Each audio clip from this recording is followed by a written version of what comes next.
बळ मिळते अशा छत्रपती शिवाजी महाराजांना माझा मानाचा मुद्रा 19 फेब्रुवारी 1630 रोजी जिजाऊंच्या पोटी एक शूरवीर तेज प्रतापी बाळ जन्माला आलं. शिवाई देवीच्या नावावरून बाळाचे नाव शिवाजी ठेवलं गेलं. एक आईचे वात्सल्य, वडिलांचे चातुर्य व धाडस यांच्या संस्कारातून शिवाजी नावाचे योद्धे जगास दिला.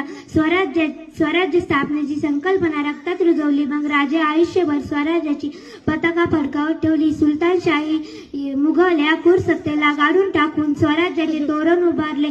अफजल खानाचे व्रत, शाहिस्तानाची फजिती, आग्र्याहून सुटका असे एक नायक प्रसंग आहे ज्यातून महाराजांनी यशाची पताका ठेवली आहे. शिवाजी या नावात प्रचंड शक्ती आहे. शी म्हणजे शिव महादेव, वा म्हणजे वाघ, जी म्हणजे जीवनभर वाघासारखे जगणारे शिवाजी महाराज हे लोकांच्या 500 वर्षानंतरही कायम आहेत. जय जिजाऊ, जय शिवराय.